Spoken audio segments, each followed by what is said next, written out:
স্বাগত দর্শক, ৭১ জার্নালে আপনাদের সাথে আছে আমি তানিয়া রহমান। সংবাদ পর্যালোচনা ভিত্তিক নিয়মিত এই অনুষ্ঠানে আমরা খবরের নানান বিষয় বিশ্লেষণ করি। পত্রপত্রিকা, টেলিভিশন, ডিজিটাল মিডিয়া ও নিউজ পোর্টালে যেসব খবর শিরোনাম হয়ে থাকে তা আমরা জানিয়ে দিই। সেই খবরের সাথে যুক্ত মানুষদের আমরা সংযুক্ত করি আমাদের আলোচনা টেবিলে। আমাদের স্টুডিও এবং অনলাইনে সংযুক্ত থাকা অতিথিরা সেসব খবরের গভীরে ঢোকেন। আজ আমাদের সাথে স্টুডিওতে আছেন সিনিয়র সাংবাদিক খাজা মাইনুদ্দিন। অনেক ধন্যবাদ, যুক্ত হয়েছেন আপনি আমাদের সাথে। এবং দর্শক, নানা খবরের মাঝেই কিন্তু আমাদের অন্যান্য অতিথিরাও পর্যায়ক্রমে সংযুক্ত হন আমাদের সাথে। দর্শক, বেশিরভাগই হচ্ছে আসলে ইরান যুদ্ধের খবর, কারণ শুধু তো যুদ্ধ নয়, যুদ্ধের সাথে অর্থনীতির বিশাল একটি বিষয় এটার সাথে জড়িত থাকে। এবং আমরা মধ্যপ্রাচ্য থেকে যেহেতু তেল নিয়ে থাকি, তাই আসলে আমাদের উদ্বেগের জায়গাটি একটু বেশি। আমাদের সাথে এরই মধ্যে যুক্ত হয়েছেন আরও অন্যান্য অতিথি, তাদের সাথে দর্শক আপনাদের একটু পরিচয় করিয়ে দিয়ে। কামরুজ্জামান রতন, বিএনপির দলীয় সংসদ সদস্য ও সমাজ কল্যাণ বিষয়ক সম্পাদক, কেন্দ্রীয় বিএনপির, অনেক ধন্যবাদ, যুক্ত হয়েছেন এবং স্বাগত আপনাকে। ডক্টর ইজাজ হোসেন, জ্বালানি বিশেষজ্ঞ, এবং একই সাথে সিরাজুল ইসলাম, ইরান বিষয়ক গবেষক এবং আন্তর্জাতিক বিশ্লেষক, তাকে আমরা অনেক সময় আসলে পেয়ে থাকি।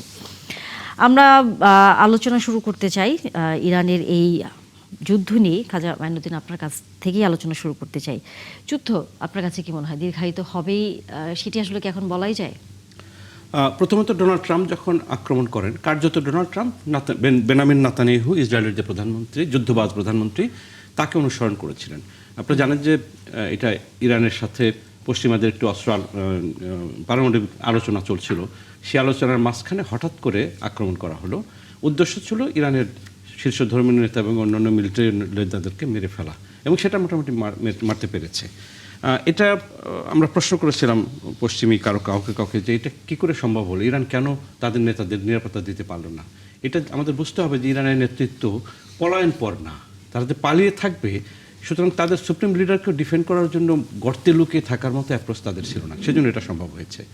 তো ওইটা ভেনিজুয়েলাতে প্রেসিডেন্ট নিকোলাস মাদুরোকে যখন তুলে নিয়ে আসলো আমেরিকা ট্রাম্প, ওই সাফল্যের পরে ট্রাম্প মনে করছে যে ইরানেও একটা সিমিলার সাফল্য সে দ্রুত অর্জন করতে পারবে।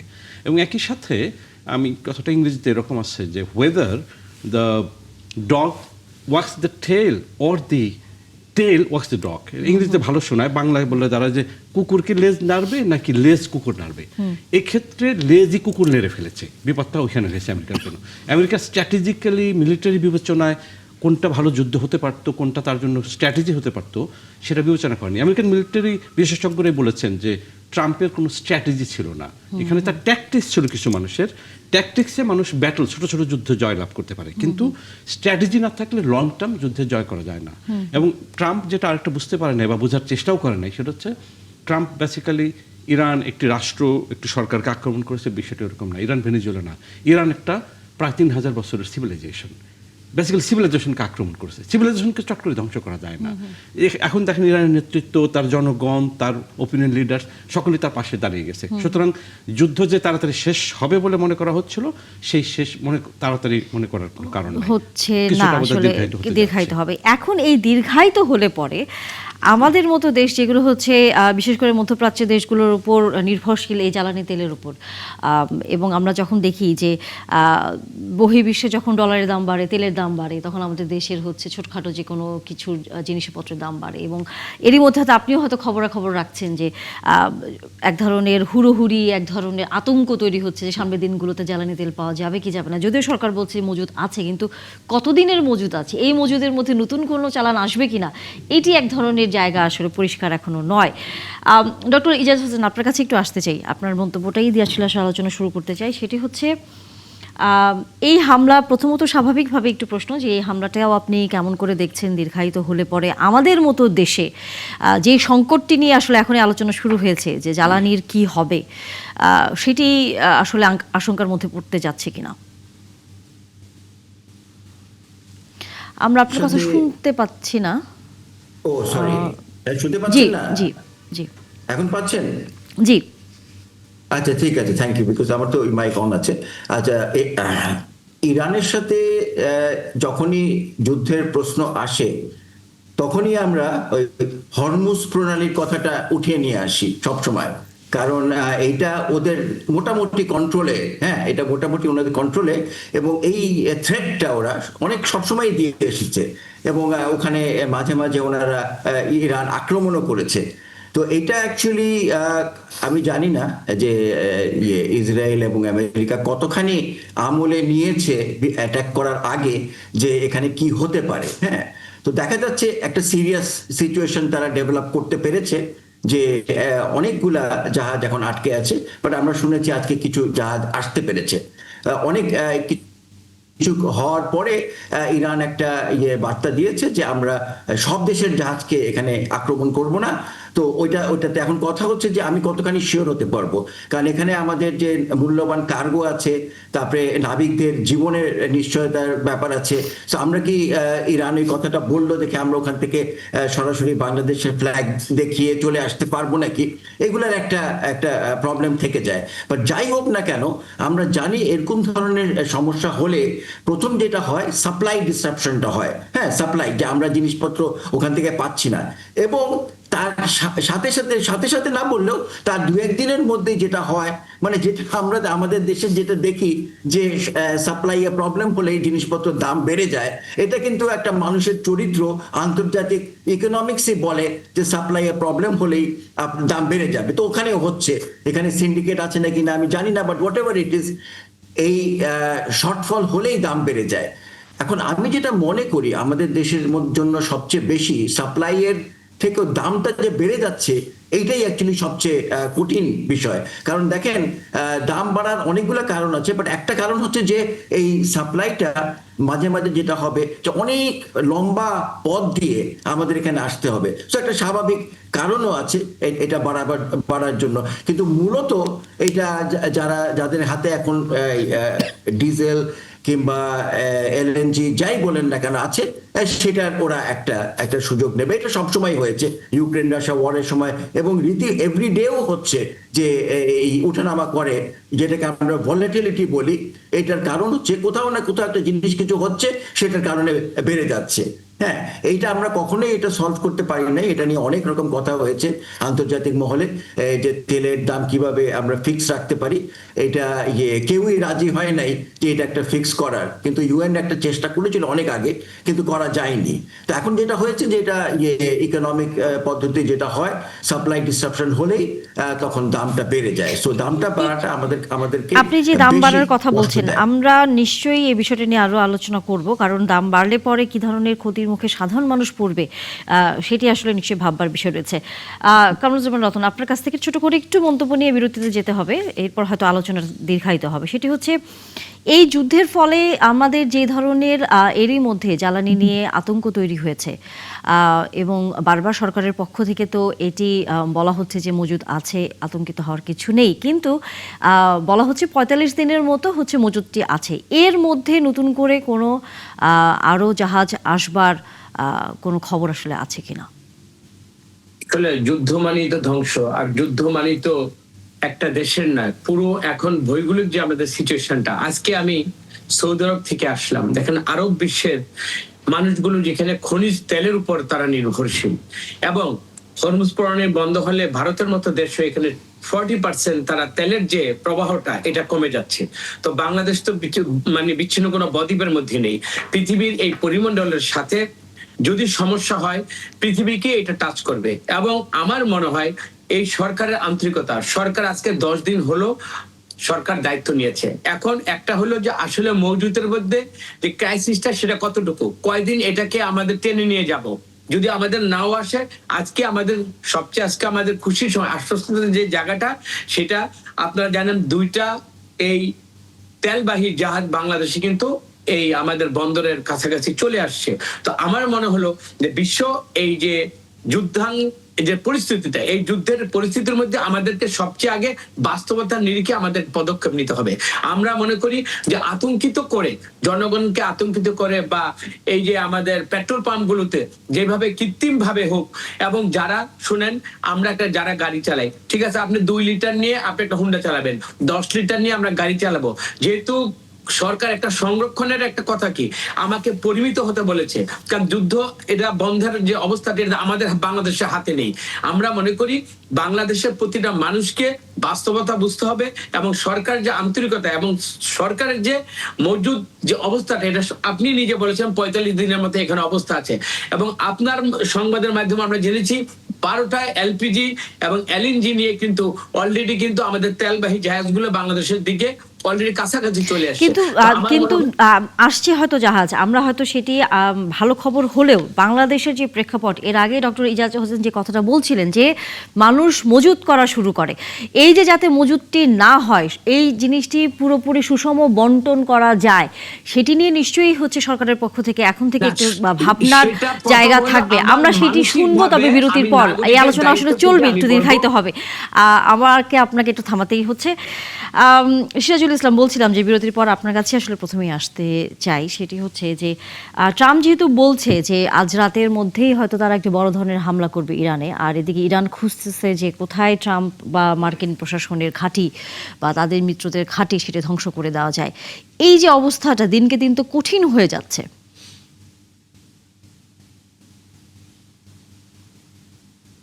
আমরা আপনার কথা শুনতে পাচ্ছি না। আমরা আপনার কথা শুনতে পাচ্ছি না। আনমিউট করে। হ্যাঁ, জি জি। হ্যাঁ, ঠিক আছে। জি জি জি, এখন শব্দ এসছে। আপনাকে ধন্যবাদ 71 টেলিভিশনের দর্শক শ্রোতা এবং যারা এই মুহূর্তে আলোচনায় অংশ নিচ্ছেন সবাইকে, সহালোচক সবাইকে ধন্যবাদ জানাচ্ছি, শুভেচ্ছা সবাইকে। ডোনাল্ড ট্রাম্প যে হুমকি দিয়েছেন, সেই হুমকিটা এই মুহূর্তে আসলে সারা বিশ্বের মানুষকে আতঙ্কিত করেছে।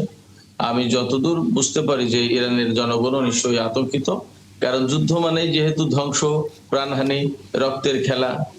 সেক্ষেত্রে গত এক সপ্তাহ তো সারা বিশ্ব দেখলো যে কি ভয়াবহ একটা প্রলয়ঙ্করী যুদ্ধ চলছে, এবং আমেরিকা ইসরায়েল এক পক্ষে, যেখানে ইসরায়েল একাই পুরো আরব বিশ্বকে থরকম্প করে রাখে, সেই জায়গায় আমেরিকা ইসরায়েল দুইটা বৃহৎ সামরিক শক্তি মিলে ইরানের বিরুদ্ধে যুদ্ধ করছে, এবং ইরানও যথেষ্ট পাল্টা জবাব দিচ্ছে, আমরা দেখতে পাচ্ছি, শুনতে পাচ্ছি। সেই জায়গায় আমরা বুঝতেও পারছি এটাও যে মার্কিন বাহিনী আসলে খুব একটা ভালো সুবিধা করতে পারছে না আমেরিকার বিরুদ্ধে মনে হয়, যার কারণে এত কঠিন হামলার প্রশ্ন এসেছে। ডোনাল্ড ট্রাম্প বলেছেন যে ইরানিদের আচরণ তার কাছে ভালো লাগছে না, তিনি ইরানিদের আচরণে সন্তুষ্ট হতে পারছে না, তো সেই কারণে তিনি আজকে কঠিন হামলা করবেন। তো কঠিন হামলায় কয়েকদিন কম করেননি, এত বিমান, যুদ্ধ জাহাজ, তারপরে বিমানবাহী রণতরী নিয়ে, সাবমেরিন নিয়ে, এরপরে স্থল ঘাঁটি যে সমস্ত রয়েছে পুরো মধ্যপ্রাচ্য জুড়ে, এরপরে ইসরায়েল তো আছেই, সবকিছু মিলে এক বিরাট মহারণ সজ্জা এই সমস্ত নিয়ে শুরু করেছে ইরানের বিরুদ্ধে। তারপরেও যখন তিনি এরকম কঠিন একটা হামলা করার কথা বলেন, তখন আমরা আশঙ্কা করছি এবং শঙ্কিত হচ্ছে, এবং অনেকে আশঙ্কা করছেন যে তিনি কি তাহলে পরমাণু হামলা চালিয়ে বসেন কিনা, এমন আশঙ্কাও কিন্তু করা হচ্ছে। এরকম একটা পরিস্থিতিতে ইরান তার সাধ্যমতো নিজেদের আত্মরক্ষার চেষ্টা করছে, সাথে সাথে কিন্তু সেই জায়গায় আমরা দেখলাম অনেকদিন পর রাশিয়া এক ধরনের হয়তো সরাসরি কোনো বক্তব্য না দিলেও ইরানের প্রেসিডেন্টের সাথে রাশিয়ার প্রেসিডেন্ট পুতিন তারা হচ্ছে ফোনালাপ করেছেন, এবং ফোনালাপের পরে পুতিন বলছে যে এই যুদ্ধ যেন বন্ধ করা হয় এবং একই সাথে সংঘাত যেন হচ্ছে আস্তে আস্তে যেন কমিয়ে নিয়ে আসা হয়, এটা যেন আর সামনে দীর্ঘায়িত না হয়। এরকম এই বাস্তবতায় ফোনালাপ, এই বাস্তবতায় আসলে তাদের কোনো কার্যকর কোনো পদক্ষেপ না নেওয়া, বিশেষ করে রাশিয়া এবং চীন, সেই জায়গায় এককভাবে ইরান কতদিন এই মার্কিন যুক্তরাষ্ট্র ইসরায়েলের বিরুদ্ধে যুদ্ধ চালিয়ে যেতে পারবে? এটা আসলে অনেকেরই প্রশ্ন ছিল, এবং আমি সবসময় বলি যে ইরান একটা লম্বা দীর্ঘমেয়াদী যুদ্ধের প্রস্তুতি নিয়েছে, এতে কোনো সন্দেহ নেই, এবং ইরান এটা জানতো। আমি যেহেতু দীর্ঘদিন ইরানে থেকেছি, কাজ করেছি তাদের মিডিয়াতে, সে কারণে আমি কম বেশি বুঝতে পারি। ইরান এটা ধারণা করে নিয়েছিল এবং জানতো যে ইসরায়েল এবং আমেরিকাকে কোনো একটা সময় তাদেরকে মোকাবেলা করতেই হবে, তারা সেই পরিস্থিতি তৈরি করবে। সে কারণে তাদের যুদ্ধের একটা প্রস্তুতি কিন্তু আছে, আর তাদের দীর্ঘমেয়াদী যুদ্ধেরই প্রস্তুতি আছে, এতে কোনো সন্দেহ নেই। তাদের অস্ত্র ভান্ডার, তাদের সামরিক শক্তি, সেটা আসলেই অনেক বড়, তাতেও কোনো সন্দেহ নেই। এরকম বিভিন্ন আন্তর্জাতিক গণমাধ্যমে যে খবর এসেছিল সেটি হচ্ছে যে ইরানের এই হয়তো কৌশল যে তারা সময় ক্ষেপণ করছে, তারা যুদ্ধটি হয়তো ধীরে সুস্থে করছে, সেই খবর আছে, কিন্তু একই সাথে কি সেই গণমাধ্যমগুলোও বলছে তাদের বিশ্লেষণে যে এরকম করে যদি ইরান চলতেও থাকে একটা সময় তারও তো অস্ত্র ভান্ডার আসলে যে ফুরিয়ে যাবে, যদি না অন্যরা তাকে আসলে সহযোগিতা করে, তখন আসলে যুদ্ধটি কি হবে? কারণ আমরা জানি মার্কিন যুক্তরাষ্ট্রের সাথে ইসরায়েল আছে, এর মধ্যে ফ্রান্স, জার্মানি, ইউকে তারাও যুক্ত হয়ে যাচ্ছে, তারা নানাভাবে হচ্ছে সহযোগিতা করার একটা অবস্থানে আছে। এখানে কিন্তু ইরান একা লড়ছে এই মুহূর্তে ঠিকই, কিন্তু ইরান যে একেবারে একা আন্তর্জাতিক অঙ্গনে একদম বিচ্ছিন্ন ব্যাপারটা তা কিন্তু নয়। তার সাথে রাশিয়া এবং চীনের কৌশলগত 25 বছর মেয়াদী চুক্তি আছে, এটা গেল একটা বিষয়। পাশাপাশি আঞ্চলিক বেশ কিছু শক্তি আছে যারা কখনো কখনো রাষ্ট্রীয় শক্তি, কখনো কখনো রাষ্ট্রের ভেতরে গুরুত্বপূর্ণ শক্তি। সেক্ষেত্রে এই সমস্ত জায়গা থেকে যুদ্ধ হবে, আমেরিকা ইসরায়েলের বিরুদ্ধে তারা যুদ্ধে জড়াবে বা অলরেডি জড়িয়েছে টুকটাক করে। তো সেই সমস্ত বিষয়গুলো আমাদের বিবেচনায় নিতে হবে। পাশাপাশি ইরান যুদ্ধ করবে, কিন্তু যুদ্ধের জন্য প্রয়োজনীয় রসদ আরো যে তারা তৈরি করতে পারবে না এটা ভাবার কোনো কারণ নেই। আমেরিকা ইসরায়েলের যেমন অস্ত্র তৈরি হবে, ঠিক তেমনি ভাবে ইরানেরও অস্ত্র সামরিক সরঞ্জাম তৈরি হবে। পাশাপাশি চীন, রাশিয়া, উত্তর কোরিয়া, বেলারুশ, আরো বেশ কিছু দেশ আছে যাদের কাছ থেকে তারা অস্ত্র সহযোগিতা পেতে পারে। সবচেয়ে বড় কথা হচ্ছে যে যুদ্ধের ময়দানে যেখানে অস্ত্রের প্রশ্ন এবং টাকার খেলা, ইরানের প্রয়োজন হবে অস্ত্র, এবং যারা অস্ত্র বিক্রেতা আন্তর্জাতিক অঙ্গনে যে সমস্ত প্লেয়ার আছে তাদের প্রয়োজন হবে টাকা। সেক্ষেত্রে চড়া মূল্যে অস্ত্র তারাও বিক্রি করতে পারবে। আপনি জানেন হয়তোবা ইরাক ইরান যখন যুদ্ধ চলেছিল তখন আমেরিকা গোপনে ইরানের কাছে অস্ত্র বিক্রি করেছিল, যেখানে আমেরিকা ইরাকের পক্ষে ছিল, অথচ আমেরিকা ইরানের কাছে অস্ত্র বিক্রি করেছিল। এবং এই ইরান অস্ত্র কেলেঙ্কারিতে রোনাল্ড রিগান সম্ভবত ফেঁসে গিয়েছিলেন এবং তার নির্বাচনে এবং পরাজয় হয়েছিল, রাজনীতিতে দারুণভাবে তিনি পরাজিত হয়েছিলেন। সেক্ষেত্রে যুদ্ধ যদি দীর্ঘদিন ধরে চলতে থাকে তাহলে আন্তর্জাতিক অঙ্গনে বিভিন্ন দেশ বিভিন্ন চ্যানেল থেকে কোনো সমস্যা নেই। রোনাল্ড রেগান ইলেকশনে পরাজিত হননি, ইরান কন্ট্রা একটা কেলেঙ্কারি হয়েছিল রোনাল্ড রেগানের দ্বিতীয় মেয়াদে। সুতরাং রোনাল্ড রেগান ইলেকশনে হারেননি।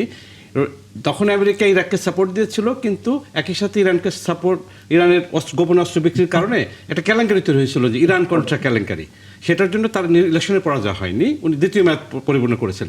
যে প্রসঙ্গে বলছিলাম যে এখন একটা সবার জন্য উদ্বেগ যে ডোনাল্ড ট্রাম্প বলেছেন যে একটা সাংঘাতিক আক্রমণ করবে। এটা 2-3টা কারণে হতে পারে। একটা হতে পারে ডোনাল্ড ট্রাম্প দ্রুত এই যুদ্ধটি শেষ করতে চান, সুতরাং উনি একটা একতরফা ভিক্টরি দাবি করতে পারেন যে আমি সব ধ্বংস করে দিচ্ছি, আগামীকাল পরশুর মধ্যে উনি একটা ভিক্টরি দাবি করলেন, সেটা করার চেষ্টা করতে পারেন। করে তারপরে তো ইরানের পক্ষে যুদ্ধ চালানো কঠিন হবে, তখন আন্তর্জাতিক ওপিনিয়ন বলবে যে তুমি তো যুদ্ধ করতে পারো না এখন।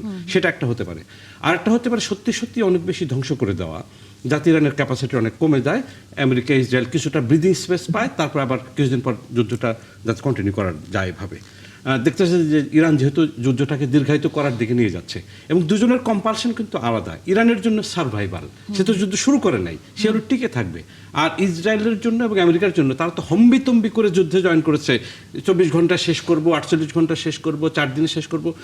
তার মানে তাকে ভিক্টোরিয়াস হতে হবে। ভিক্টোরিয়াস না হলে তার জন্য তো ইজ্জত পৃথিবীতে থাকে না। এবং কতগুলো জিনিস বিবেচনায় নেয়নি তারা, যে এখানে 24 ঘন্টা শেষ হবে না। এখানে মধ্যপ্রাচ্যে তাদের যে অন্যান্য রিসোর্স আছে, তাদের যে ঘাঁটি আছে রিসোর্স, সেখানে ইরান আক্রমণ করবে সেটা খুব ভালো করে বিবেচনায় নেয়নি। এবং সম্ভবত ইরান এটাও ট্র্যাপ করতে চাচ্ছে যে আমেরিকার ল্যান্ড ফোর্স ইরানে ঢুকাক।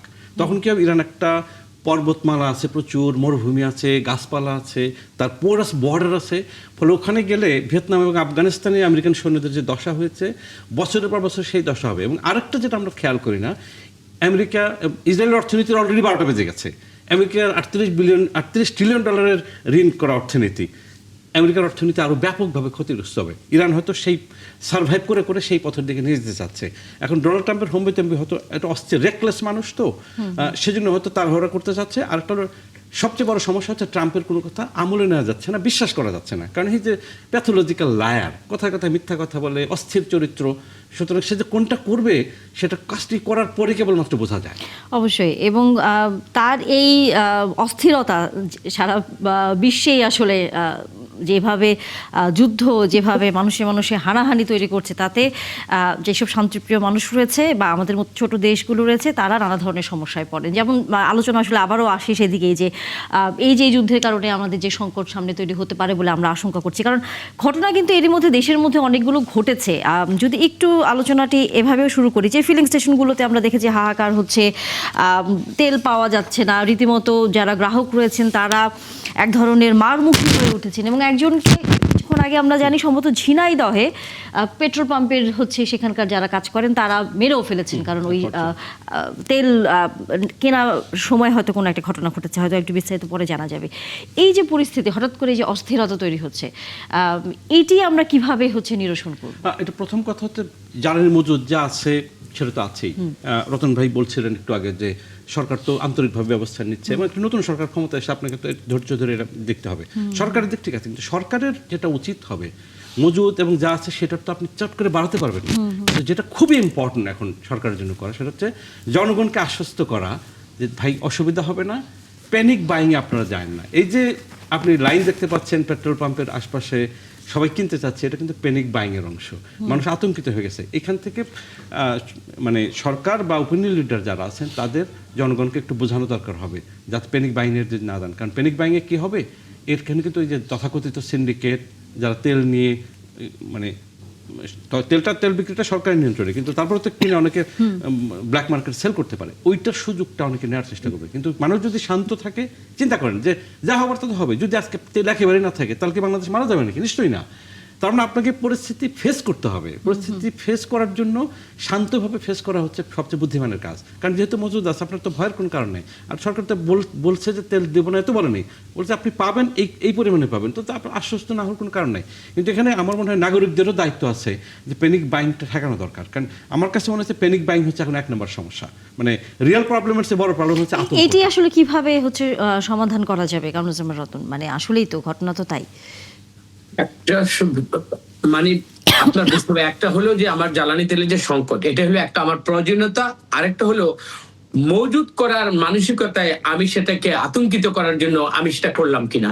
আমার মনে হয় এই ধরনের ক্রাইসিসের সময় মানুষ অবশ্যই মানবিক হবে এবং কোন ধরনের প্রপাগান্ডার মাধ্যমে এবং মজুদ করে একটা রাষ্ট্রকে আনস্টেবল করার জন্য বা সাধারণ ভুক্তভোগী মানুষকে এক্সট্রা আরো প্যারা দেওয়ার জন্য এই জিনিসগুলো কারুই করা মানে উচিত না কি। সেই ক্ষেত্রে আমরা গণসচেতনতা এবং সামাজিক যে আমরা রাজনৈতিকভাবে যে বিভিন্ন দল আমরা মানুষের পাশে থাকবার যে অঙ্গীকার করি, আমার মনে হয় জ্বালানি তেলের যে সংকট এটার সাথে পেট্রোল পাম্পগুলোতে আমরা সবাইকে আশ্বস্ত করতে চাই যে তাড়াহুড়া না করে এবং তাদেরকে আজকে যে আপনার ক্যাজুয়ালিটি হলো ঝিনাইদহে যেটা বললেন, দেখেন এই ধরনের মানুষ কিন্তু বাংলাদেশের মানুষ কিন্তু শান্তিপ্রিয় মানুষ, কিন্তু কোন ধরনের প্রপাগান্ডার পিছনে আতঙ্কিত করে মানুষকে এইভাবে একটা সমাজ বা রাষ্ট্রকে আনস্টেবল করার মাত্র কিছুদিনের মধ্যে যে আমার একটা সরকার আন্তরিক কিনা। সরকার তো প্রথমেই জানিয়ে দিয়েছে তার 45 দিনের মতো মজুদ আছে। প্রোপাগান্ডার কথা যে আপনি বলছেন, মানুষের ভিতরে যে প্যানিকটা তৈরি হয়েছে সরকারের এই বক্তব্যের পরে, আমরা কিন্তু এটি নিয়ে খুব একটা বাইরে আলোচনা করা বা কোথাও মজুদ আছে বা পাওয়া যাবে না, আর এই বিষয়টা কিন্তু আসলে সামনে উঠে আসেনি। ডক্টর ইজাজ হোসেন, এই কারণে আমি বলবো এখন যে ধরনের কিউ লাইন চলতেছে পেট্রোল পাম্পগুলোতে, আমরা তো অবশ্যই আতঙ্কিত করছি এই বোধ তেল চলে যাবে, আরে তেল চলে যাবে, এই যে একটা পারসেপশন তৈরি হয় আমার মানে কি বলবো আন্দাজের উপর, এইটাই আমাকে রুখতে হবে এবং গণসচেতনতার মাধ্যমে প্রথম আমাকে সংযমী মনোভাব হতে হবে। সেটা আমার এই যে আপনার প্রিজার্ভনেস, যেটা আমি অবশ্যই সংরক্ষণের জন্য আমি করব না। আমি আজকে এমনও হয়েছে একটা 10 লিটার নিয়ে গাড়ি গেল, 10 লিটার নিয়ে আবার পরক্ষণে করছে কি সে এই তেলটাকে বিভিন্ন পাইপ দিয়ে সেকে আবার সে আরেকটা লাইন ধরতেছে। তার মানেটা কি? আপনি 10 লিটার নিয়ে একটা মানুষ স্বাভাবিক যে জীবনযাত্রার মধ্যে সে তার জীবনটা চালাবে, আরেকজন ভবিষ্যতে আরো 7 দিনের জন্য যদি মজুদ করে, এইখানে হলো সংকট। আমরা জানি যে আগামীকাল থেকে রেশনিং পদ্ধতিতে এই তেল জ্বালানি এই তেলগুলো দেওয়ার নির্দেশনা শুরু হচ্ছে বা কার্যকর একটা অবস্থার মধ্যে হয়তো যাবে আনুষ্ঠানিকভাবে। যদি আমি মানি এটা তো আমার কিন্তু হচ্ছে আপনি একটা মানুষকে কিভাবে আইডেন্টিফাই করবেন যে উনি এই এক পেট্রোল পাম্প থেকে 10 লিটার নেওয়ার পরে আরেক পেট্রোল পাম্পে গিয়ে উনি আরো 10 লিটার নিচ্ছেন না, এটি আইডেন্টিফাই কিভাবে করবেন? ডক্টর ইজাজ হোসেন, আপনার কাছে প্রশ্ন। সচেতন হতে হবে। সচেতনতা তো আসলে এইটা তো এই জিনিসটা তো আসলে সাধারণ মানুষ তো শুনছে না এখনো, যা শুধু সরকারের পক্ষ থেকে খবর যখন এসছে যে মাত্র 45 দিনের মজুদ আছে, তারপর শোনার পর থেকেই তো এখন হচ্ছে অস্থিরতা তৈরি হয়ে গেছে। 45 দিন এখনো তো পার হয়নি ডক্টর ইজাজ হোসেন। না না, এখন মানুষের না। ঘরে ঘরে গিয়ে তো আমি কি না। কাউন্সিলিং করে তো মানুষকে আমি সচেতনতা করতে পারবো না, কিন্তু গভর্নমেন্ট রেশনিং প্রথা মানি হলো সেইখানে একটা দেখবেন যে ভোটার আইডি প্লাস হলো যে আমার এনআইডি কার্ড দিয়ে একটা শৃঙ্খলার মধ্যে নিয়ে আসা হবে। আমি মনে করি বিশ্বের এই পরিস্থিতির মধ্যে কাউকে গায়েল না করে বা এটার মধ্যে একটা সুযোগ না খোঁজে, আমরা মনে করব যে নাগরিক হিসেবে আমাদের যে দায়িত্ব, এই নাগরিক আমরা নাগরিক যে জায়গা হিসেবে থেকে দায়িত্বের নাগরিকের কথা দায়িত্ব- শুনছি, কিন্তু সরকারের দায়িত্বের জায়গাটি সাধারণ মানুষ আসলে জানতে চায়। ডক্টর ইজাজ হোসেন। ধন্যবাদ। আমার কাছে প্রশ্নটা কি আপনার? এই যে সচেতনতার দায়িত্ব খালি শুধু আচ্ছা, নাগরিকদের right. উপরে যে আসছে, সরকারের আসলে জায়গাটি পরিষ্কার তো হচ্ছে না মানুষের ভিতরে। আমি প্রথমে একটা আপনাকে প্রশ্ন করি, সেটা যে 45 দিনের কথাটা এটা আনলেন, জি, এটা আপনি কোথা থেকে পেয়েছেন? এটি তো মাননীয় কিন্তু মন্ত্রী বলেছেন। কবে বলেছেন? এটা 2-3 দিন আগে দিনই যখন পেট্রোল পাম্পগুলো যখন সিদ্ধান্ত হয়েছে যে আপনি যতগুলা নিউজ পেপার, যতগুলা তথ্যতে এটা এখন সরকার করেছে না জার্নালিস্টরা করেছে না কে করেছে, এই 45 দিন কি 14 দিনের বলেছিল ডিজেল, এবং এটা কমতে কমতে, কারণ আমার কাছে তো জার্নালিস্টরা রেগুলারলি আসে, আমি যখন বললাম যে আমি তো জানি যে ও কয়েকদিনের পরে যে 10 দিন 11 দিন, স্যার না ওর থেকেও কম। তা আমার কাছে রিলায়েবল ইনফরমেশন আছে যে ডিজেলের মজুদ অত্যন্ত শোচনীয় অবস্থায় চলে গেছে, এবং 45 দিনের আপনি, আমি জানি না তথ্য কোথায় পেয়েছেন, এবং আপনি প্রত্যেকটা নিউজ টিভি চ্যানেলে আপনি যদি দেখেন 3-4 দিন আগে এই নাম্বারগুলো খুব স্পষ্টভাবে উঠেছিল। তখন উঠেছিল ডিজেল 14 দিন, তারপরেও 3-4 দিন চলে গেছে, তারপরে আমি যেটা তথ্য পেয়েছি 2 দিন ওনাদের যে স্বাভাবিক যেটা বিক্রি হয় তার ডাবল বিক্রি হয়েছে, এবং তারপরে খুব শোচনীয় অবস্থায় চলে গেছে ডিজেলের আমি জানি না এখন কোনো পাম্প কিন্তু খোলা নাই এখন, এটা কি কারণে খোলা নাই আমি জানি না। তো এখানে অনেকগুলা তথ্য মিসিং। হ্যাঁ, কিছু একটা ঘটছে, সেটা আপনিও জানেন না হয়তো ভালো করে, আমিও জানি না। হ্যাঁ, তো এখানটায় একটা শোচনীয় অবস্থায় আমরা চলে গেছি। অবশ্যই মন্ত্রী যদি 3 দিন আগে যেটা বলে থাকে, আমি রিকোয়েস্ট করব ওনারা আজকের একটা পরিস্থিতি আপনারা প্লিজ কালকে সকালে গিয়ে আপনারা ওনাদের কাছে পরিস্থিতি। আমি এবার আরেকটা কথা বলি, আই ডোন্ট নো আপনাদের মনে আছে নাকি, আওয়ামী লীগ সরকারের সময় তখনকার প্রধানমন্ত্রী এরকম একটা সিচুয়েশন ক্রিয়েটেড হয়েছিল। তখন উনি বলেছিল যে পেট্রোলের তো কোনো প্রবলেম নাই, পেট্রোল তো আমাদের দেশে যথেষ্ট আছে, হ্যাঁ এইটার তো আমদানি করতে হয় না। উনি মোটামুটি কথাটা ঠিকই বলেছেন, আমাদের আমদানি করতে হয় যেটাকে বলি আমরা হাই অকটেন ব্লেন্ডিং কম্পাউন্ড, যেটা তার মানে আমাদের যে পেট্রোলটা আছে এটাকে অকটেন বলা চলে না, তা আমরা খুব হাই অকটেন নাম্বার ইম্পোর্ট করে এটার সাথে মিশিয়ে অকটেন বানাই এবং সেটা আমরা বিক্রি করি। তো আমাদের মূলত দেশে কিন্তু যেটি পেট্রোল আর অকটেন বলি, এটার খুব অল্প কিছু ইম্পোর্ট করতে হয় এটার মানটাকে উন্নতি করার জন্য। তো এটার তো কোনো শর্টেজ হওয়ার কথা না। এবং আমি দেখলাম, আমি জাস্ট 2 দিন আগে 3 দিন আমি আমার গাড়িতে ডিজেল ভরে ফেললাম, সেই দিন পর্যন্ত যে যাচ্ছিল তাকে দিচ্ছিল। গাড়ির লাইন সাংঘাতিক লম্বা হয়ে গেল, মোটরসাইকেলের লাইন লম্বা হয়ে গেল। এইখানে আমাকেও এই তথ্যটা বার করতে হবে, কেন দের ইজ নো শর্টেজ। বাংলাদেশে আমরা প্রডিউস করি, আমাদের যে কন্ডেন্সেট যেটা বলে এটা তো পেট্রোল বেসিকলি, আমাদের তো কোনো শর্টেজ নাই। তো কেন এই ঘটনা ঘটছিল? এখানে অনেকগুলা মিসিং ইনফরমেশন আছে যেটা বোধহয় মানুষের কাছে ভুলভাবে চলে গেছে। এই সরকারকে আমি কোনো দোষ দিতে পারবো না, মাত্র 10 দিন হয়েছে, এর কিছু নাই। এইসব সমস্যা ক্রিয়েট করে গেছে এর আগের সরকার, এবং ইন্টারিম গভর্নমেন্ট এগুলোকে সলিউশন করার কোনো উদ্যোগ নেয়নি। হ্যাঁ, তো এখন আমার কথা হচ্ছে, আমি যেটা শুনতে চাই এই সরকারের কাছ থেকে, ইয়েস এইটা আমাদের সমস্যা, কিন্তু আমরা আপনাদেরকে আশ্বস্ত করছি যে এইগুলাকে ট্যাকেল করার জন্য অদূর ভবিষ্যতে আমরা এই প্রোগ্রাম নিব। এবং এগুলোর অনেকগুলা কিন্তু আমরা ইউক্রেন রাশিয়া যখন যুদ্ধ হয়েছিল তখন আমরা বলেছিলাম যে এই করণীয় দরকার, যেগুলো আমি মনে করি এগুলা করা। এই সরকারকে এখন ব্লেম করা যায় না, কিন্তু কথা হচ্ছে ব্লেম করা যায় না, কিন্তু ঘটনা তো ঘটছে, তাদেরকে তো ট্যাকেল করতে হবে। আমি মনে করি না যে ট্যাকলিংটা ভালো হচ্ছে, কারণ সবকিছু তো অ্যাকচুয়ালি এর হাতে না, মন্ত্রীর হাতে। অনেক কিছু তো কে বলে পাম্পের লেভেলে ঘটছে। তো এই সবগুলাকে আমলে নিয়ে একটা ভালোভাবে আমি মনে করি এটাকে ট্যাকল করা উচিত। কারণ আপনি যেটা বললেন দুইটা ইয়ে চলে এসেছে অলরেডি, এটি সত্যি হয় তাহলে খুবই ভালো ভালো খবর, কিন্তু সত্যি যদি না হয় তাহলে কিন্তু আমাদের সমস্যা আছে। কারণ এখন পর্যন্ত ডিজেলের অবস্থা অত্যন্ত শোচনীয়। অবশ্যই, এবং এই দুটি জাহাজ হয়তো চলে আসার পরেও যেটি প্রশ্ন বা আতঙ্কের জায়গা থাকে যে সেটি ঠিকমতো আসলে বন্টন হবে কিনা, নাকি মজুদ হয়ে যাবে। ম্যানেজমেন্টটা এখানে কতটুকু এবং আন্তরিকতার ব্যাপার থাকবে, সেটা এই গভর্নমেন্টের উপর অবশ্যই গভর্নমেন্ট যত্নশীল এবং গভর্নমেন্ট এইভাবে কেয়ারফুল থাকবেই। অবশ্যই। আমাদের অতিথিদের কাছে আমাদের আরেক অতিথির প্রশ্ন আছে, নিশ্চয়ই আমরা সেই বিষয়ে আলোচনা করব।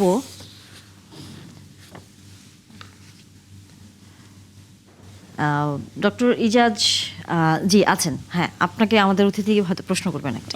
ডক্টর ইজাজকে আমার প্রশ্ন হচ্ছে যে, যেহেতু আপনি এনার্জি সিকিউরিটি সম্পর্কে ওয়েল কনভার্সেন্ট এবং বাংলাদেশের এনার্জি সিকিউরিটি একটা লং পেন্ডিং ইস্যু, এটা কোয়াইট ভালনারেবল, তো এটা তো আমাদের এই সংকট যেভাবে কেটে যাক আমরা মোকাবেলা করতে হবে, কিন্তু ভবিষ্যতে এনার্জি সিকিউরিটি নিশ্চিত করার জন্য আপনার সাজেশন কি থাকবে এই নতুন সরকারের কাছে? আর একই সাথে জনাব কামরুজ্জামান রতনকে আমি একটু প্রশ্ন করতে চাই, আপনি যদি শুনেন, সেটা হচ্ছে যে এই যুদ্ধের একটা মাল্টিপল ইফেক্ট আমাদের উপর পড়বে, শুধু এনার্জি সিকিউরিটি না, শিপিং কস্ট বেড়ে যাবে, অনেক কমোডিটির দাম বেড়ে যাবে, বিজনেস কস্ট বেড়ে যাবে। এই সমস্ত আসপেক্টগুলো বিবেচনা করে আপনি আপনার মাধ্যমে আপনার সরকারের কাছে আমার প্রশ্ন হচ্ছে যে, সরকার কোনো ক্রাইসিস টাস্ক ফোর্স জাতীয় কিছু তৈরি করবে কিনা যাতে ইকোনমিকের সামনে আগে নিয়ে যাওয়া যায়, ক্রাইসিস মোকাবিলা করা যায়? ধন্যবাদ। অ্যাকচুয়ালি যে সাজেশনটা অনেকদিন ধরে দেয়া হচ্ছে যে আমাদের কিছু যেটাকে বলে স্ট্র্যাটেজিক রিজার্ভস, হ্যাঁ, প্রত্যেকটা দেশই একটা স্ট্র্যাটেজিক রিজার্ভ রাখে এবং উন্নত দেশরা অনেক লম্বা অনেক বড় স্ট্র্যাটেজিক রিজার্ভ রাখে, কারণ তাদের পয়সার কোনো অসুবিধা নাই। এবং আমেরিকায় যেরকম গ্যাসের তারা 6 মাসের স্ট্র্যাটেজিক রিজার্ভ রাখে, যদি কোনো অসুবিধা হয় 6 মাস তারা সার্ভাইভ করতে পারবে। হ্যাঁ, আমাদের জন্য তো এটা সম্ভব না ডেফিনেটলি, কিন্তু কথা হচ্ছে যেরকম এলএনজির আমাদের একদিনেরও স্ট্র্যাটেজিক রিজার্ভ নাই, এলএনজি একদিনও নাই, কারণ এটা সিস্টেমটা হচ্ছে গ্যাসটা আসে তরল হিসাবে, এটা এফএসআরইউতে ভরে দেয়, ওটা হয়ে চলে আসে, একদিনেরও নাই আমাদের কি বলে ওখানে।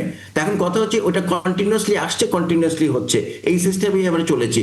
অনেক দিন ধরে বলা হচ্ছে আমাদের একটা স্ট্র্যাটেজিক রিজার্ভ দরকার, 15 দিনের হলেও, এলএনজির 15 দিনের হলেও বাট ইট ইজ এক্সপেন্সিভ। আমি এটাকে করছি না, কারণ 15 দিনের স্ট্র্যাটেজিক রিজার্ভ মানে হচ্ছে কি আপনাকে ওই জিনিসটা বিল্ড করতে হবে। এটা অর্ডিনারি ট্যাঙ্কের মতো না, এটা খুব সফিস্টিকেটেড একটা ট্যাঙ্ক যেখানে এই এলএনজি রাখা হয়, ওইটা বিল্ড করতে হবে, ওখানে একটা বড় খরচা আছে। তারপরে বড় কথা হচ্ছে যে 15 দিনের এলএনজিটাও তো স্টোর করে রাখতে হবে কন্টিনিউয়াসলি। হ্যাঁ, তো এইটা একটা ব্যাপার, কিন্তু কথা হয়েছে নিয়ম হচ্ছে যে স্টোরেজটা আপনি ফিল আপ করবেন যখন সর্বোচ্চ কম দাম হচ্ছে এবং আপনি ব্যবহার করছেন যখন দাম বেড়ে গেছে। So it always page of, কিন্তু এই মানসিকতাটা আপনাকে আনতে হবে যে আমার স্ট্র্যাটেজিক রিজার্ভ একটা দরকার। সবচেয়ে বড় স্ট্র্যাটেজিক রিজার্ভ আমাদের ইম্পর্টেন্ট, যে কারণে আমাদের এখন গোলমাল হচ্ছে ডিজেল স্ট্র্যাটেজিক রিজার্ভ। আমরা এমনও বলেছিলাম যে 3 মাসের স্ট্র্যাটেজিক রিজার্ভ দরকার কারণ দেখেন it is not only supply, is cost also. আমি যদি 3 মাসের স্ট্র্যাটেজিক রিজার্ভ রাখতে পারতাম তাহলে কিন্তু আমরা নিয়ারলি $1 বিলিয়ন আমরা সেভ করতে পারতাম ওই ইউক্রেন রাশিয়া ওয়ারের সময়। কিন্তু অনেকে বলবে তাহলে আমাকে তো ওই $1 বিলিয়ন ডিজেল ওখানে রাখতে হবে। ইয়েস, ইট ইজ ট্রু, কিন্তু আমি তো ডিজেলটা কিনবো যখন সর্বনিম্ন প্রাইস $60, কিন্তু আমি ব্যবহার করছি $120, দ্যাট ইটসেলফ ইজ এই যে একটা টেকনিক যেটা স্ট্র্যাটেজিক রিজার্ভ বলা হয়, এটা তো যেমনি অন্যান্য উন্নত দেশগুলো স্ট্র্যাটেজিক রিজার্ভ রাখে অলমোস্ট ফর মিলিটারি রিজন, যদি কোনো রকমের গোলমাল হয় তাদের। আমাদের ওরকম মিলিটারি রিজন নাই, কিন্তু আমাদেরকে তো ওই চিন্তাধারা রাখতে হবে যে আমাদের এই যে যেসব অসুবিধা হচ্ছে, আমাদের লাইন হয়ে যাচ্ছে, আমরা কেন আসলে এভাবে চিন্তা করিনি বলে এত বছর, আপনার কাছে কি মনে হয়? ওইতে বললাম তো আমাদের এটা মানসিকতা। কারণ আপনি যদি ফাইলটা নিয়ে যান যে এর কাছে, যে মন্ত্রীর কাছে, দেখেন আমি স্ট্র্যাটেজিক রিজার্ভের একটা ভালো প্রশ্ন উত্তর পেয়েছি, তো বলে যে মন্ত্রী যেসব কত লাগবে আমার এটা ফিল আপ করতে, তখন ও বললো $1 বিলিয়ন, তো ইমিডিয়েটলি ওইটা না হয়ে যাবে। হ্যাঁ, সবসময় ওইটাই হয়েছে যে কখনোই স্ট্র্যাটেজিক রিজার্ভ আমরা ওইভাবে করতে পারি না। এগুলোর কিন্তু ট্যাঙ্কগুলো কিন্তু খুব সস্তা, ডিজেল স্টোর করার ট্যাঙ্ক খুব সস্তা, আমাদের দেশের ইঞ্জিনিয়ার দেশেই পাবে, ইজিলি আপনার সারা বাংলাদেশে এটা ফিল আপ করে দিতে পারেন। এই ট্যাঙ্কের কিন্তু কারণেই কি পানি ট্যাঙ্কের নিচে 10,000 লিটার জ্বালানি তেল মজুত করা হয়েছে নাটোরে, এরকম একটা খবর কিছুক্ষণ আগে এসেছে। না, আমি সেটার মধ্যে এই ব্যাপারে জানি না, কিন্তু কথা হচ্ছে যে করা যায়, মানে it is not a complicated or sophisticated thing. এই ভেসেলগুলা আমাদের দেশের এই টেকনিশিয়ান, আমাদের দেশের ইঞ্জিনিয়াররাই এগুলা পারে, এগুলা, কারণ এগুলো ট্যাঙ্ক, পানির ট্যাঙ্ক, এর মধ্যে কোনো প্রেশার নাই, কিছু নাই ডিজেল ইয়ে। আরেকটা ফিউল খুব ইম্পর্টেন্ট হয়ে গেছে রিসেন্টলি, আমাদের এটার দিকেও তাকাতে হবে, সেটা হচ্ছে এলপিজি। এলপিজির সমস্যা হচ্ছে অন্যরকম, এটা সম্পূর্ণটা প্রাইভেট সেক্টরের হাতে চলে গেছে, এবং প্রাইভেট সেক্টর যখনই হয় সুযোগ পায়, কিংবা এবার হয়তো কমপ্লিটলি তারা করে নাই, কিন্তু কিছুটা তারা করেছে। হ্যাঁ, যেরকম এবার ইরানের থেকে সাপ্লাইটা বন্ধ করে দিল আমেরিকা, এবং জাহাজ পাওয়া যাচ্ছিল না, তো সেখানে এলপিজির এই প্রবলেমটা হচ্ছে। কিন্তু এলপিজির মধ্যেও নানা রকম সমস্যা আছে, যেই অরাজকতাটা কিছুদিন আগে হলো, এটা তো আমরা আর ফিউচারে দেখতে চাই না। সো বিবিসিকে এটাকে অথরাইজ করতে হবে। 40 to 50% ইম্পোর্ট তারাই করবে, তাদেরকে এই ব্যবসায় ঢোকার কথা আমি বলছি না, তারা ইম্পোর্টটা করবে, মার্কেট মনিটর করবে, যাতে করে দেখেন কোনো অবস্থায় যখনই এনি ফিউল, আপনি আলুর কথা বলে যে সাপ্লাই যদি আপনি ঠিক রাখতে না পারেন, তখন এই প্রবলেমটা হবে। সাপ্লাই ঠিক রাখার একটাই ভালো সমস্যা, সেটা হচ্ছে মজুদ রাখা। মজুদ ইজ এক্সপেন্সিভ, বাট আপনি যদি হিসাব করে দেখেন, আমি যেটা বললাম, কম দামে তো মজুদটা ভরবেন, আপনি ইউজ করবেন যখন দাম বেশি, তো আপনার তো প্রবলেম হওয়ার কথা না। কিন্তু ওরকম ধরনের মানসিকতা নিয়ে আরেকটা জিনিস যেটা বলা দরকার, এই যে যখন পেট্রোলের প্রাইস কিংবা ডিজেলের প্রাইস কম থাকে, তখন বিপিসি যে লাভটা করে, এই টাকাটা যায় কোথায়? এই টাকাটা যদি সংরক্ষিত করা রাখে যায়, যেটা ওয়ার্ল্ড ওয়াইড এটা করা হয়, হ্যাঁ, এটা আমরা গ্যাসের ক্ষেত্রেও বলেছিলাম, তো তাহলে টাকাটা যদি থাকে, তাহলে ওই টাকাটা দিয়ে, এবার এখন মন্ত্রী ভালো কথা বলেছেন, আমরা বাড়াবো না, হ্যাঁ, কিন্তু বাড়াতে হতে পারে, কারণ এই যে সমস্যাটার সমাধান, হয়তো আমরা সাপ্লাই পাবো, কিন্তু অতখানি টাকা কোথায় পাবো? অলরেডি $100 উপরে চলে গেছে ডিজেলের দাম, হ্যাঁ, এবং আপনি জানেন দাম বেশি গেলে আমাদের কিরকম চাপ পড়ে। আর ইয়ে তো আকাশচুম্বী হয়ে গেছে এলএনজির দাম এখন $11 থেকে এটা $25 কাছাকাছি চলে গেছে। চিন্তা করেন কতখানি বেড়েছে, তো আমরা কতখানি কিনতে পারবো? ধারণ করবে। আমরা জানি হচ্ছে সামনে হচ্ছে ইরির মৌসুম, তখন হচ্ছে পানি সেচের একটা ইস্যু তৈরি হবে, তখন যদি সম্ভব না হয় তাহলে তো খাদ্যের একটা টান পড়বে, সেটাও নিশ্চয়ই হয়তো সামনে ভাববার বিষয় রয়েছে। প্রশ্নটি আপনার কাছ থেকে উত্তর নিব, তবে আরেক আমাদের অতিথির প্রশ্ন কামরুজ্জামান রতন ভাইয়ের কাছে যে ছিল, সেটি হয়তো একটু শুনে আসি। আজকে আমার সহ-আলোচক উনি জানতে চেয়েছেন বিএনপি এই নবগঠিত একটা সরকার কি দায়িত্ব নিয়েছে। আজকেও আমি যতটুকু জানি, গুলশান অফিসে এই আন্তঃমন্ত্রণালয় নিয়ে এই সমস্যাটাকে নিয়ে আজকে বসেছে, এবং সার্বিকভাবে আমাদের এই যে সমস্যাটা, এটা তো হঠাৎ এটা হয়েছে, এবং এটার সাথে যারাই সংশ্লিষ্ট কনসার্ন সবাইকে নিয়েই কিন্তু আজকে এর থেকে উত্তরণের যে পথগুলো, এবং এই ক্রাইসিসে কোনো গুজবের জন্য আমরা পার না দিয়ে আমাদের যতটুকু যা স্বাবলম্বিতা আছে, এবং এইটার মধ্যে দিয়ে আমরা যতটুকু সংরক্ষণ না, আমরা যতটুকু আমরা যা প্রয়োজন, এইটার মধ্যে যদি বন্টনের যে সুব্যবস্থাটা, এটার মধ্যে দিয়ে আমরা যেন স্বাভাবিক একটা কার্যক্রমের মধ্যে রাষ্ট্রকে আমরা গতিশীল রাখতে পারি। এই জন্য কিন্তু আজকেও কিন্তু বিভিন্ন পর্যায়ে গুলশান এবং আমরা যতটুকু জানি যমুনাতে যে আজকে আন্তঃমন্ত্রণালয় যে মিটিং হয়েছে, এইভাবে অনেককে এইখানে কিন্তু সংযুক্ত করে একটা আলোচনার মধ্যে হয়েছে। তো সুতরাং আমি মনে করি এই সমস্যাটা রাষ্ট্রের, এই সমস্যাটা এটা জিও পলিটিক্সের কারণে ভৌগোলিক ভাবে যে সারা বিশ্বকে এটা নাড়া দিয়েছে। সুতরাং বাংলাদেশ তো এর থেকে বিচ্ছিন্ন কোনো বদ্বীপ নয়। আমার মনে হয় আমরা সবাই দায়িত্বশীলতার জায়গা থেকে সবাইকে আমরা এখানে একীভূত করবে, এবং এই সমস্যার মধ্যে থেকে উত্তরণের পথগুলো আমরা বিভিন্ন সেক্টর থেকে বিভিন্ন যারা এই ব্যাপারে যারা মানে এক্সপার্টিস, তাদেরও একটা সমন্বয়ের মাধ্যমে, তাদেরও বুদ্ধি পরামর্শের মাধ্যমে আমাদের এই উত্তরণের জন্য জাতীয় যে আজকের সমস্যাটা, এটা ব্যক্তিগতভাবে এই সরকারের সমস্যা না, এই সরকারের সমস্যার সাথে সাথে আমরা সবাই সচেতনতার মাধ্যমে সবাইকে একীভূত করতে হবে। আমরা মনে করি সেইখানে আমরা সবাই রাষ্ট্রের আমরা একজন নাগরিক হিসাবে এবং যে যার জায়গা থেকে আমরা সঠিক দায়িত্বটা পালন করব, এটাই হবে আজকে আমাদের একমাত্র মানে আমাদের চিন্তা, এবং চিন্তার মধ্যে দিয়ে আমাদের যে করণীয় কাজগুলো, সেটা আমরা যে যার জায়গা থেকে এই কাজগুলো আমরা করব। আমরাও আসলে এইটি দেখতে চাই যে আপনারা যেভাবে বলছেন শেষ পর্যন্ত সেভাবে সবাই তার নিজ দায়িত্ব নিজ জায়গা থেকে কাজ করবে, যাতে মানুষের ভিতরে আতঙ্কটি তৈরি না হয়। আমরা একটু ঝিনাইদহের খবর শুনবো, আমাদের সহকর্মী এর মধ্যে যুক্ত হয়েছেন। আমরা তার কাছ থেকে ঝিনাইদহের কিছুক্ষণ আগে যে ঘটনা আমরা শুনছিলাম যে ঝিনাইদহের পেট্রোল পাম্পে একজনকে আসলে মেরেই ফেলা হয়েছে এই তেল সংক্রান্ত কোনো একটি বিষয় নিয়ে রাকিব হাসান যুক্ত হয়েছেন। রাকিব একটু বলবেন, রাজীব বলবেন আমাদেরকে যে কি হয়েছে সেখানে। আজকে সন্ধ্যার পরে ঝিনাইদহ শহরের বাস টার্মিনাল সংলগ্ন তাজ ফিলিং স্টেশন অর্থাৎ সিরিজন এনজিওর পরিচালকের যে ফিলিং স্টেশন, তাজ ফিলিং স্টেশনে বৈষম্য বিরোধী ছাত্র আন্দোলনের সক্রিয় সদস্য এবং ঝিনাইদহ সরকারি বালক উচ্চ বিদ্যালয়ের সামনে ফাস্টফুডের দোকান আছে, নীরব নামে একটি ছেলে বোতলে তেল কিনতে যায় পাম্পে। তা প্রথমে বোতলে তেল কিনতে গেলে পরে ওই পাম্পের কর্মচারীরা তেল দিতে অপারগতা প্রকাশ করে। তখন সে পাশের একটি তেল পাম্প থেকে তেল কিনে ফিরে আসার পথে দেখে যে আরো একজন বোতলে তেল নিচ্ছে এবং তারা তেল দিচ্ছে। এই সময় সে বাকবিতণ্ডা করে এবং প্রতিবাদ করে যে আমাকে দেওয়া হয়নি, তাহলে আরেকজনকে কেন দেওয়া হবে। এইটা নিয়ে যখন বাকবিতণ্ডা শুরু করে সে তখন হলো এই তাজ ফিলিং স্টেশনের নাসিম, রমিজুল এবং দাউদ এই 3 কর্মচারী পিটিয়ে মারাত্মক জখম করার পর ঝিনাইদহ সদর হাসপাতালে স্থানীয় লোকজনের মাধ্যমে উদ্ধার করে ভর্তি করা হলে কিছুক্ষণ পর মারা যায়। এখন ঝিনাইদহের পুলিশের সাথে কথা বলেছি।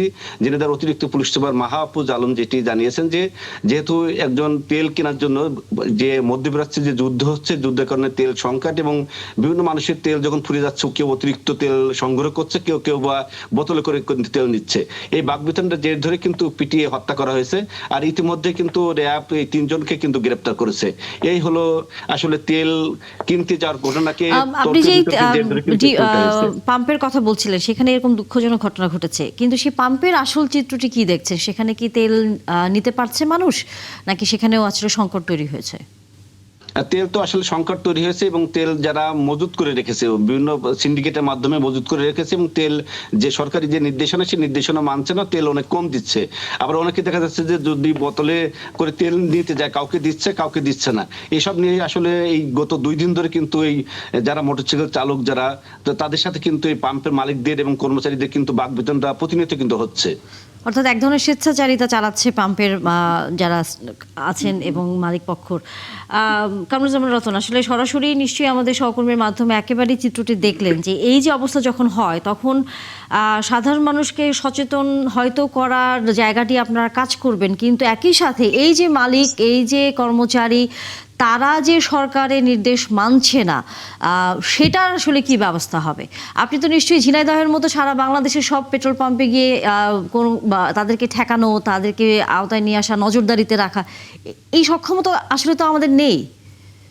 আসলে আমরা শুধু আজকের যে ক্রাইসিসটা যুদ্ধের কারণে শুধু এটা না, কোনো পেট্রোল পাম্প কখনই কোনো লুজ কোনো বোতল বা কোনো ক্যানে করে এটা কিন্তু কখনই দেয় না, কারণ এটা নিয়ে বিভিন্ন অকারেন্স হতে পারে। সুতরাং কোনো পেট্রোল পাম্প কিন্তু আমরা কখনই দেয় না, এই যুদ্ধের কারণে নয়, আমরা কখনই এটা দিতে দেখিনি এবং এটা দেওয়ার সঠিকও না। তো এখন একটা ঘটনা যেটা ঘটেছে অবশ্যই দুঃখজনক। একটা বৈষম্য বিরোধী একজনকে দেওয়া হয়েছে, আরেকজনকে দেওয়া হয়নি। তখন সে দেখেন মানুষ হলো যেন অসহিষ্ণু, সে যখন অন্য জায়গায় গিয়ে একটা মানুষের এক্সাম্পল নিল, ওই যে ওখানে দিয়েছে আমি দেই নাই, বা আমাদের পেট্রোল পাম্প থেকে দেওয়া হয়নি। আপনি দেখেন এই জন্য কি নিশ্চয়ই হিট অফ দ্য মোমেন্টে যেটা হয়েছে এটা দুঃখজনক। আমি বলতে চাই শুধু একটা ঘটনাকে স্প্রেড আউট করে সারা বাংলাদেশে এই ধরনের একটা আমরা মানে কি বলবো, এই ধরনের একটা মবের, এটাও কিন্তু মব কালচার হতে পারে। সুতরাং আমরা মনে করি আমাদের যে ক্রাইসিসটা এটা জাতীয় ক্রাইসিস, এটা পৃথিবী ব্যাপী এই ক্রাইসিস। আজকে দেখেন দুবাইতে আপনি দেখেন ওদের এয়ারলাইন গুলো সব বন্ধ, কাতার, বাহরাইন, আপনি যে কুয়েত, সমস্ত এয়ারলাইন গুলো বন্ধ। ওইখানেও কিন্তু আপনার বিভিন্ন মলে তারা দেদারসে তারা মানে স্টক করে সংরক্ষণ করছে। আমার মনে হয় এই সংরক্ষণ একটা হলো বেঁচে থাকার জন্য, আরেকটা হলো যে আমার যে সীমাবদ্ধতা আছে সেইখানে আমি সংযমী হয়ে আমার যতটুকু দরকার ওটুকুর জন্য আমি পেট্রোল পাম্পে যাব বা আমি খাদ্য এটা কিনবো, কিন্তু গুদামজাত করতে গিয়ে বা আমি এটা সংরক্ষণ করব আমি 7 দিন ভালো থাকার জন্য, আরেকটা দিন আজকে তার নিজস্ব যে আজকের দিনের যে তার যে পেট্রোলের দরকার সেটা যদি আমার 7 দিনের সংরক্ষণের কারণে যদি আজকের যে বেসিক আমার নিডস সেটাকে যদি আমি যদি বঞ্চিত হই, এই জিনিসগুলো আমার প্রথম হলো নাগরিক হিসাবে আমার সচেতনতা থাকতে হবে। আমার আরেক ভাইয়ের প্রতি বা আরেকটা গাড়ির যে চালক তার প্রতিও আমার সহমর্মিতা দেখাতে হবে। এখন সবচেয়ে বড় ব্যাপার কি, সব ক্ষেত্রে আমরা মনে করি আমাদের সচেতনতা এবং পরস্পর মনস্পর্শী, আমাদের এক ভাইয়ের প্রতি আরেক ভাইয়ের যে নাগরিক যে সেন্স, একটা পাশে থাকার মতো, যে তাকে আমি শেয়ারিং করব, এই শেয়ারিং এর মানসিকতাটা কিন্তু আমাদের বাংলাদেশে সত্য কথা বলতে দ্বিধা নেই। এটা ওইভাবে আমাদের কিন্তু আমরা ডেভেলপ করি। এই সহিষ্ণুতা, এই ধৈর্যশীলতা দেখানোর মধ্য দিয়ে আসলে সংকট কতটা নিয়ন্ত্রণে রাখা যাবে? সিরাজুল ইসলাম, আপনার কাছ থেকে মন্তব্যটি আমরা শুনতে চাই। আমি শুনতে পাচ্ছি, আমি প্রশ্নটা আরেকবার যদি আচ্ছা, আমরা আসলে এই যে সচেতনতার কথা বারবারই আমরা বলছি, কিন্তু এই সচেতনতার বাইরে গিয়ে সরকারের পক্ষ থেকে কি ধরনের পদক্ষেপটা আসলে জরুরি বলে আপনি মনে করেন? যেটির কারণে, কারণ যেভাবে হাহাকার হচ্ছে, যেভাবে মারামারি তৈরি হচ্ছে, সরকার বলছে তারপরেও কেউ আসলে কোনো কথা শুনছে না, এটি কিভাবে নিয়ন্ত্রণ করা যাবে? আসলে এইটা নিয়ন্ত্রণ করার জন্য ওই সচেতনতা, সততা এগুলো দরকার। আর ব্যবসায়ীদের পক্ষ থেকেও কিছু উদ্যোগ দরকার, তাদের পক্ষ থেকেও সততা, সচেতনতা সবই দরকার। তবে আমার কাছে মনে হয় যে এই বড় ক্রাইসিস শুধু সচেতনতা এবং সততা দিয়ে মিট আপ করা যাবে না। এর জন্য আসলে আরো কার্যকর ব্যবস্থা নেওয়া দরকার। সেই কার্যকর ব্যবস্থা সরকারই নিতে পারে। সেটার জন্যই আমাদের একজন অতিথি বলছিলেন যে টাস্ক ফোর্সের মতো কোনো কিছু গঠন করা যায় কিনা, ক্রাইসিস টাস্ক ফোর্স। জি, তো এখনই করা যাবে না, এখনই হয়তো সময় সাপেক্ষ ব্যাপার, কিন্তু এখনই যেটা করা যায় সেটা হচ্ছে যে আমাদের বিকল্প উৎস খোঁজা দরকার। বিকল্প উৎস আমি মনে করি যে আমি জানি না, বাট আমি মনে করি দুটো হতে পারে। দেখুন, এই যে হরমুজ প্রণালী বন্ধ, এই ব্যাপারে নতুন ঘোষণা এসছে নাকি শুনলাম ইরানের পক্ষ থেকে, যে কিছু কিছু দেশকে, শুধুমাত্র আমেরিকা এবং ইসরায়েলকে বাদে আর সব দেশের জন্যই নাকি হরমুজ প্রণালী খুলে দিয়েছে ইরান। এইভাবে কথা, যদি ব্যাপারটা তা নাও হয় তাহলে চীনের জন্য খোলা আছে। আর রাশিয়া কিন্তু একটা বিরাট বিকল্প উৎস। চীন এই মুহূর্তে যথেষ্ট পরিমাণে, যেহেতু তাদের জন্য খোলা রাখবে, সেক্ষেত্রে যথেষ্ট পরিমাণে তেল তারা নিতে পারবে যদি ব্যাপারটা তাই হয়। আর রাশিয়া কিন্তু বিকল্প উৎস হিসেবে আছেই। এই দুই জায়গায় একটু আলাপ আলোচনা করে কোনো চ্যানেলের কূটনৈতিক উদ্যোগে ব্যবসায়িক প্রতিনিধি দল পাঠিয়ে আমার মনে হয় যে এই দিকে যাওয়া উচিত। আমি একটা কথা খুব ক্লিয়ারলি বলতে চাই, আমরা সব সময় রাশিয়াকে কিন্তু মাইনাস করে রেখেছি আমাদের অনেক কিছুতেই। আমাদের সবসময় আমরা বেশিরভাগই পশ্চিমামুখী এবং আমেরিকামুখী। এই জায়গায় মনে হয় একটু বিকল্প চিন্তার সময় এসেছে, এই চিন্তাটা করা দরকার। আমরা আমেরিকাকে বাগ বানিয়ে সবসময় তার ভয়ে আমরা কাবু থেকেছি। এই জায়গা থেকে বেরিয়ে আসা দরকার। বিকল্প উৎস হিসেবে রাশিয়া এবং চীন আমাদের জন্য একটা ফ্রেন্ডলি কান্ট্রি হতে পারে। আমার মনে হয় যে এই দিকে একটু বিশেষভাবে নজর দেওয়া দরকার। তা সে যেভাবেই হোক, গভর্নমেন্টের পক্ষ থেকে। ডক্টর ইজাজ হোসেন, কি মনে হয় বিকল্প উৎস হিসেবে এই দুটি দেশকে নিয়ে কি আমরা এখনই চিন্তা ভাবনা বা তাদের সাথে কূটনৈতিকভাবে আলোচনা শুরু করে দেওয়া উচিত কিনা? এই যে সমস্যাটা, এই সমস্যাটাকে ওরকম পলিটিক্যাল জিনিসপত্র মিক্স আপ না করাই বেটার। হ্যাঁ, ওগুলো তো করতে হবে আমাদেরকে। আমাদের যে প্রিন্সিপাল আছে যে আমরা সবার সাথে বন্ধুত্ব রাখবো, কারোর সাথে শত্রুতা করবো না, সেটা থেকে দিস ইজ ফাইন, অ্যাবসলিউটলি করা দরকার। কিন্তু আমাদের এখন যে সমস্যা আছে, সেই সমস্যা থেকে বার হতে গেলে আমাদেরকে, দেখেন, আমরা এখন 60% আমদানিকৃত দেশ হয়ে গেছি। ওকে, কিছুদিন আগেই এটা 30 ছিল। খুব দ্রুততার সাথে আমরা 60% হয়ে গেছি। এবং আমরা যদি নতুন কোনো গ্যাস না পাই 2030-এর মধ্যে আমরা 90%-এর উপরে, তাহলে আপনি যদি একটা আমদানিকৃত দেশ হন, হ্যাঁ, তাহলে আপনার যেই জ্বালানিগুলা লাগবে, যা লাগবে, সেটার উপরে আপনাকে গুরুত্ব দিতে হবে না অনেক বেশি। যেই দেশ 80% নিজের আছে, ধরেন ডিজেল, আমার যদি ইভেন 50% ডিজেলও দেশে থাকতো, তাহলে আমি বলি ঠিক আছে, কিছু তো আছে দেশে, আমার তো কিচ্ছু নাই। ওকে, আমি কোনোভাবে ডিজেল তৈরি করতে পারছি না, কোনোভাবে এলপিজি তৈরি করতে পারছি না, গ্যাসেরটা না আমি অনুসন্ধানের কথা বলছি। তো আমরা যেসব জ্বালানি আমাদের অপরিহার্য, হ্যাঁ, তো সেগুলোর ব্যাপারে আমাদেরকে অনেক বেশি সচেতন হতে হবে।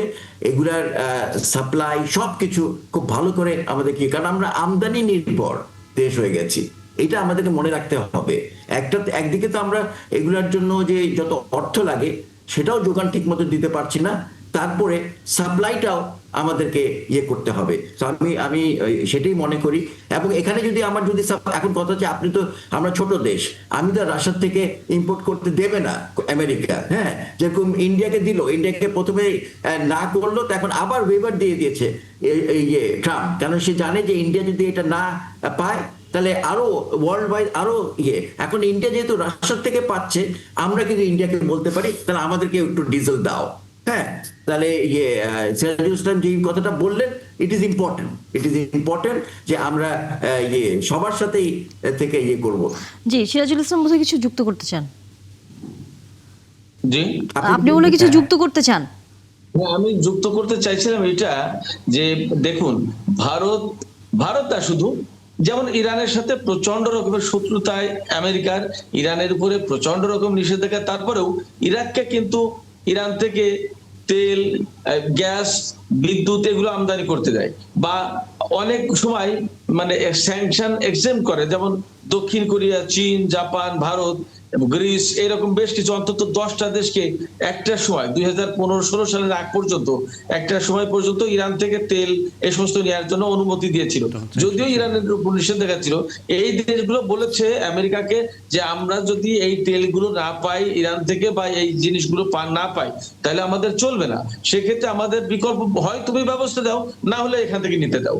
যখন এরকম যুক্তিতে হেরেছে, তখন কিন্তু মার্কিন প্রশাসন অনেকগুলো দেশকে ইরান থেকে জ্বালানি নেয়ার অনুমতি দিয়েছিল, এবং এখনো পর্যন্ত এত নিষেধাজ্ঞার পরেও ইরাক কিন্তু ইরান থেকে গ্যাস এবং ইলেকট্রিসিটি আমদানি করে। তো এই ডিপ্লোমেসিটা তো আমাদের বিশেষ কিছু লোক করে, আপনার মতো সাধারণ লোক তো আর এই ডিপ্লোমেসি করতে যায় না।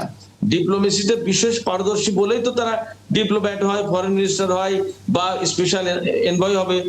তো তারা যদি ডিপ্লোম্যাটিক ওয়েতে আমেরিকার সাথে প্রথমে রাশিয়ার সাথে আলাপ করুক, এবং যদি এখানে আমেরিকার পক্ষ থেকে বাধা আসে, বা আমেরিকার পক্ষ থেকে যদি বাধা অলরেডি আরোপ করা থাকে, তাহলে সেই বাধা কিভাবে নিরসন করা যায়। এই প্রশ্নটি আমরা কামরুজ্জামান রতনকে আসলে করতে চাই, যে বিকল্প উৎসগুলো নিয়ে আসলে কি আমাদের সংকট, আমাদের সীমাবদ্ধতাগুলো যদি তাদের কাছে তুলে ধরে আমাদেরকে তো টিকতে হবে। সেই জায়গায় যদি আমেরিকান প্রশাসনকে বোঝানো হয়, তাহলে আমার মনে হয় যে একটা সমাধান আসতেই পারে। প্রথমেই কিন্তু আলোচকরা বাস্তবতার নিরিখেই বলেছিলেন, একটা সরকার মাত্র দায়িত্ব নিল।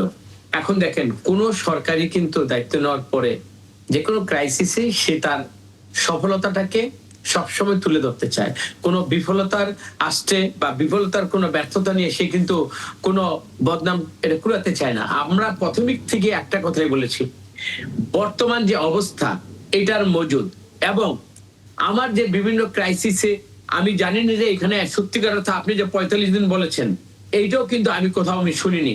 যাই হোক, ওটাও যদি আমি মেনে নেই, আমার কথাটা কি যে আমার কতটুকু মজুদ আছে, এবং এইখানে আমার বাংলাদেশের যেই সব সোর্স থেকে আমার যেগুলো আসতো সেগুলো যদি বন্ধ হয়ে যায় এই যুদ্ধের কারণে, সেখানে বন্ধ কতটুকু হয়েছে, এবং বিকল্প পথ হিসাবে সেটা যদি হরমুজ প্রণয় বন্ধের কারণে এবং খুলে দেওয়ার কারণে যদি 30% যদি ইন্ডিয়া থেকে আসে, এখন ইন্ডিয়া থেকে যদি আমাদের এই ক্রাইসিসে আমাদের পাশে দাঁড়ায়, পাশাপাশি চায়না এবং এই যে রাশিয়ার কথা বললেন, যেইখানে একটা বাংলাদেশকে নিশ্চয়ই এক ঘরে করে কেউ রাখবে না।